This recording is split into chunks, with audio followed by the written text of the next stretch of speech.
Welcome to Snaffle Travels from the Horse's Mouth. My name's Tania Hupperts. I'm the owner and founder of Snaffle Travel. We're going to go to Italy virtually tonight, and I'll just share my screen.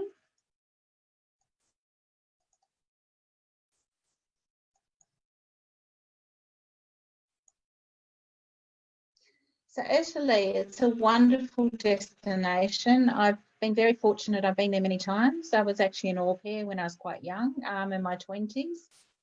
There's so much to see. We're not going to be able to share all of the places tonight. We'll start off at the top of Venice. So just a quick brief view. So did you know Italy's famous for its art, the architecture, fashion, opera, literature, design and film. It's also the birthplace of some of the most world famous car brands like the Alfa Romeo, the Fiat, the Lamborghini and the Maserati. And the Italians like to let their hands do the talking with hand gestures, and they have over 250 different hand gestures. You'll see that when you're there. It's quite interesting. And Italy is also a country of explorers. So you've got people like Christopher Columbus, hailed from Italy. Marco Polo, John Cabot, and Amerigo Vespucci. The word pizza was also first documented in AD in Gaeta, and it's a cultural heritage.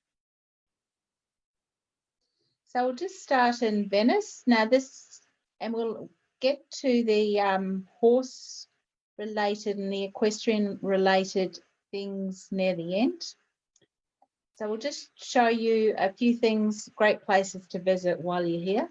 So Venice is it's an amazing city. It's built on a lagoon with lots of canals. The best way to get around is on the local ferry. And when we were there, we got on one morning really early, and it was wonderful because you could see like everything from the ferries. And on the Grand Canal, all the famous palaces from the 13th to the 18th century were built there. So there's some really beautiful architecture. This is the Rialto Bridge, and this is one of the fourth, and it's the oldest bridge going over the Grand Canal. And it was first constructed in 1173. So it's very old, amazing tourist attraction. And the Grand Canal has, and you'll see on a lot of the little canals, you'll see the gondola boats. And these have been around and existed since the 11th century. Today, they're mainly only used for tourists. In the old days, obviously, the locals used them to get around. They're about 11 metres long and weigh about 600 kilos, and they're hand-built in a special workshop called a squarey. And we actually saw one when we were there. But there's not many there today. So they're like a flat-bottomed wooden boat. But yeah, it's well worth, if you're going to Venice, is to have a private ride in one of them. Another wonderful place to visit is Cinque Terre. And there's 6 towns. There's Portofino, Monterosa, Rio Maggiore, Paraghi, Minerola, and Santa Margherita Ligure. So when we went there, you can get the train from Genoa down to La Spezia, which is the main town, and you can get a boat.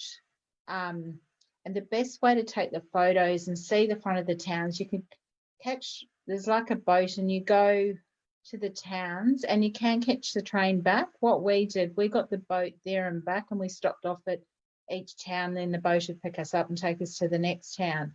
The next day we got the train, and we stopped off at the different villages and then got the train back.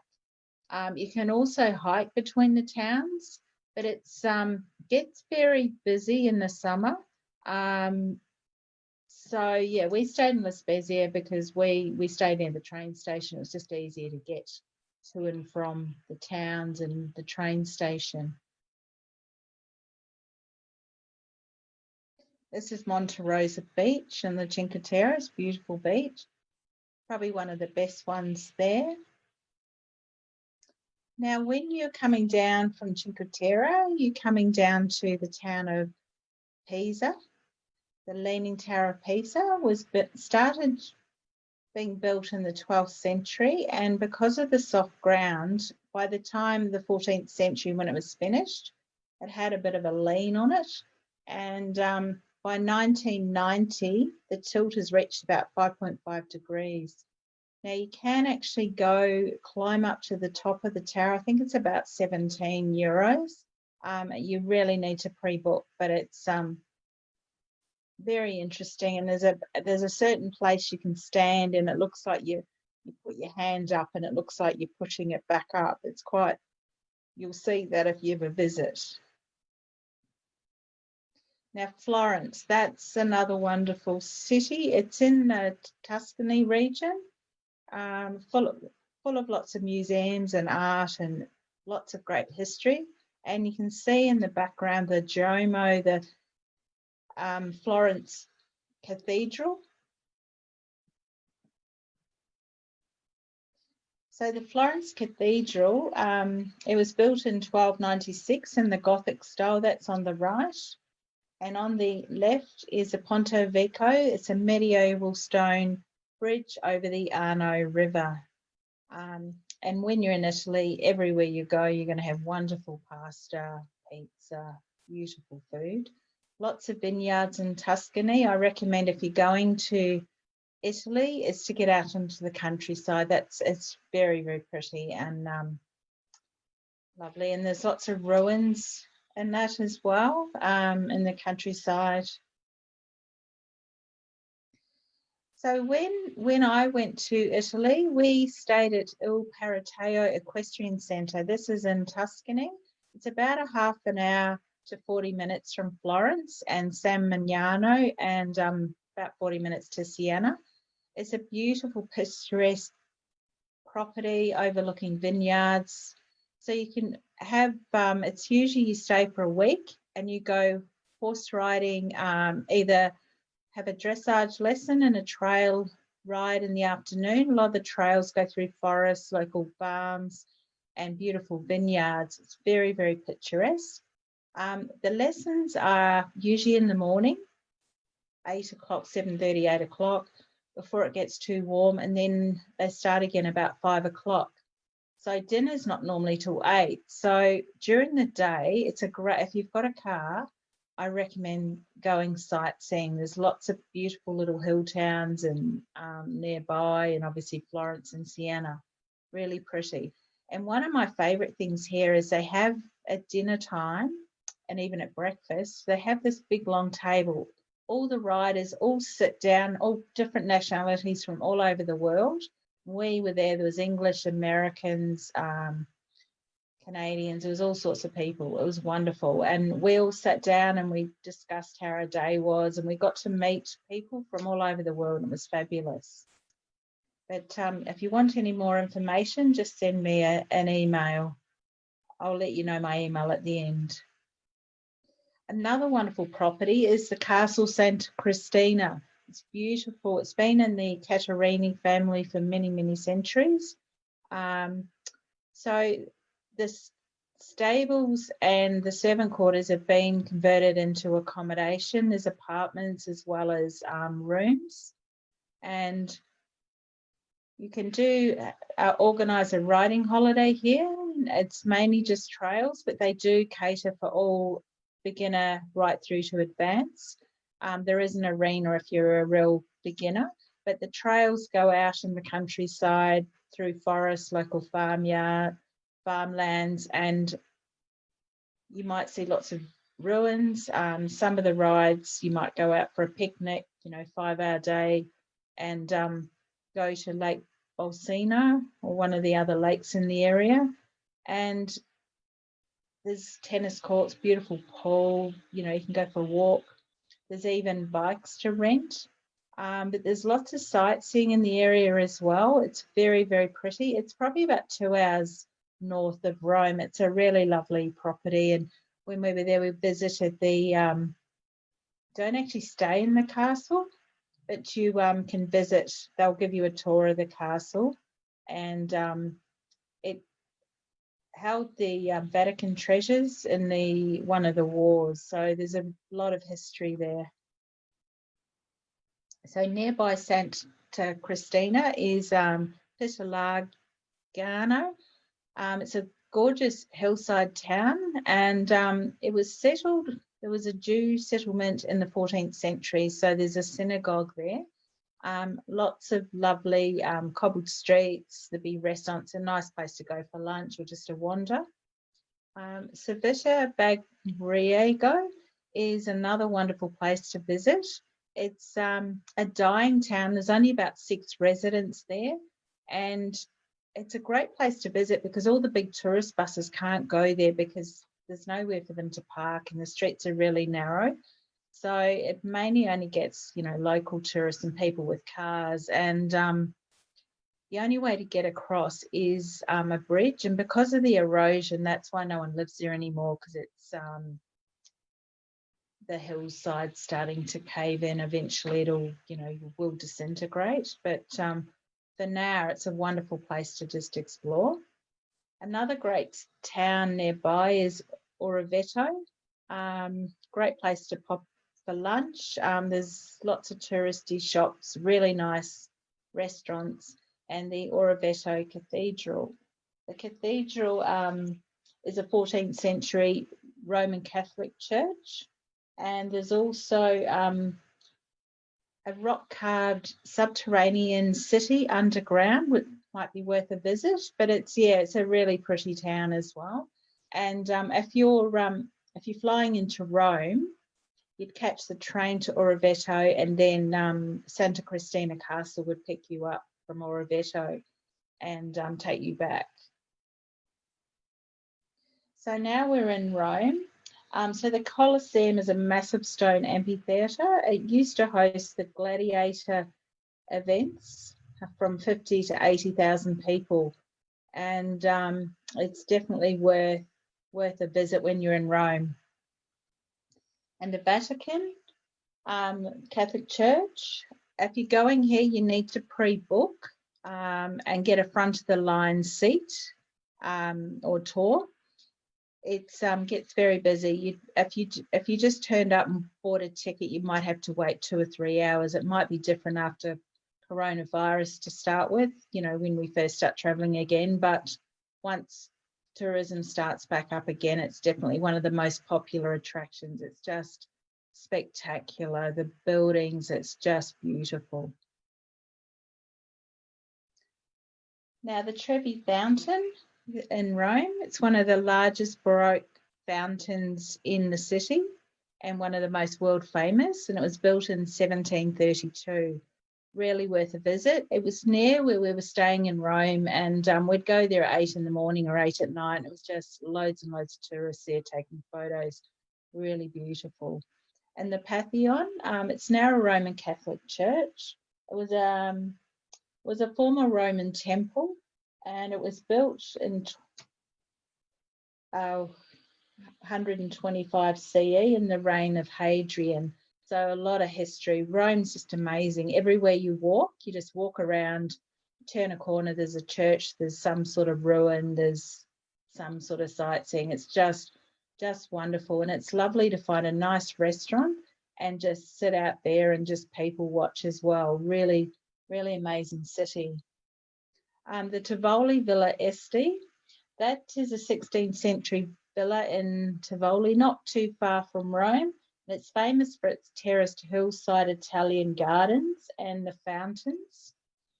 And it's now a state museum and a UNESCO heritage site.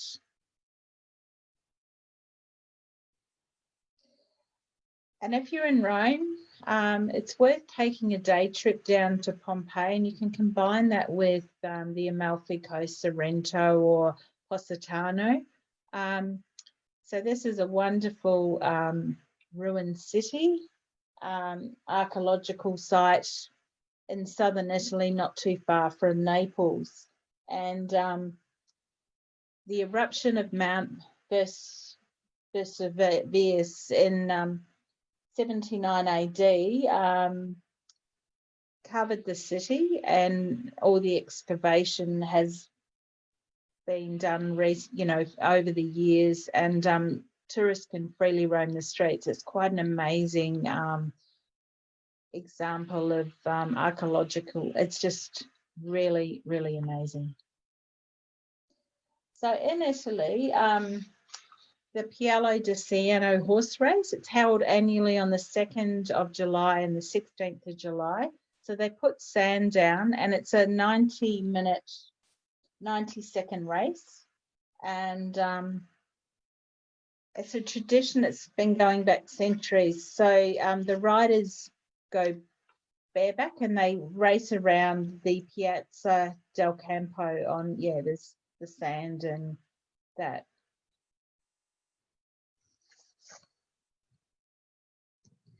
So the Fieracavalli, it's held every November at the Verona showgrounds. Now this is very, very similar to Equitana.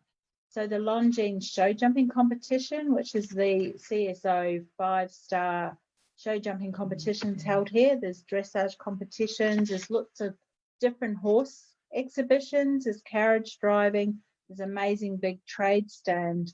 So it's well worth coming. It's held every November, and there's over a few days, similar to Equitana. So if you're in Italy in November, worth a visit. And the Villa Borghese Gardens hosts the International Horse Show every May, and the 5-star show jumping competition. It's very central Rome, and it's well worth a visit. It's the who's who of the show jumping world are here, and definitely if you're in Rome in May, it would definitely worth popping there for a day. Now in 2022, the World Equestrian Games are going to be hosted at Pratoni del Varo. It's about 35 k's south of Rome. The FEA eventing will be hosted from the 14th to the 18th of September, and the driving will be from the 21st to the 25th of September 2022. The event hosted the 1960 Olympics, and they regularly host many FEI eventing competitions, as well as the World Driving Championships. And for the singles were hosted here in 2006 and 2010. So it's already got the infrastructure and the organisation to host a World Equestrian Games. So we're looking forward to it. Snaffle Travel have got a tour we're going to visit. And let's hope coronavirus is behind us by then. So we're staying in a property, a villa, about 15 to 17 minutes from the venue. A beautiful old property on a hill with a wonderful swimming pool, lovely restaurant, everything that we could want. And we'll be doing sightseeing to Rome, to the Colosseum, the Vatican, visit wineries. We'll probably go to Pompeii and maybe Sorrento or the Amalfi Coast. We haven't put our program together yet. We're just waiting on a few things, and we'll put something together next year once we know that we can safely travel.